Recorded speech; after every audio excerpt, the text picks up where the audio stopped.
इस सुपरमार्केट के हर आइटम में एक चीज कॉमन है। क्या आप सोच सकते हैं वो क्या है?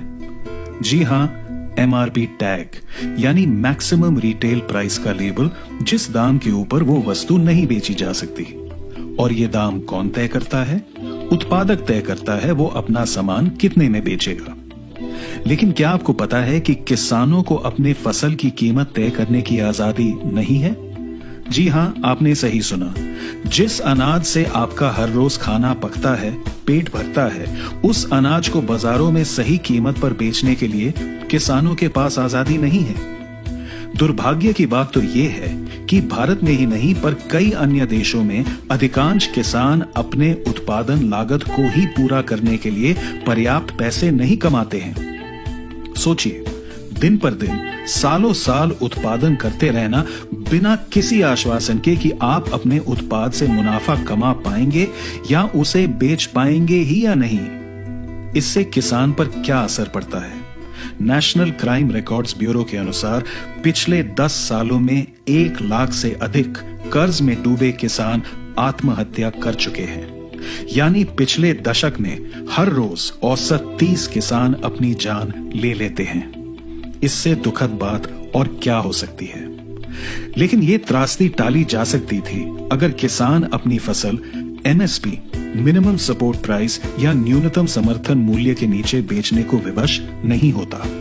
हर साल कागज पर तो सरकार ने 23 फसलों के लिए न्यूनतम समर्थन मूल्य की घोषणा की है, पर हकीकत में सिर्फ धान और गेहूं और कुछ ही और फसलों को MSP पर किसानों से खरीदती है, और वो भी हर वक्त और हर जगह नहीं।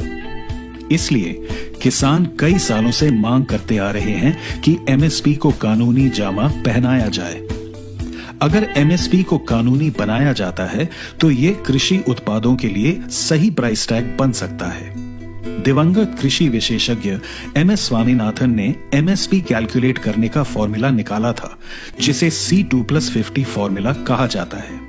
स्वामीनाथन आयोग ने किसानों की आय बढ़ाने के लिए उन्हें उनकी फसल लागत का 50% ज्यादा देने की सिफारिश की थी। किसान भी यही मांग रहे हैं। सरकार ने MS स्वामीनाथन को भारत रत्न तो दे दिया है, पर उनके फॉर्मूले से मुंह मोड़ लिया है। जिस तरह हमें MRP पर चीजें खरीदने का अधिकार है, वैसे ही किसानों को भी अपनी फसलों को MSP पर बेचने का हक है।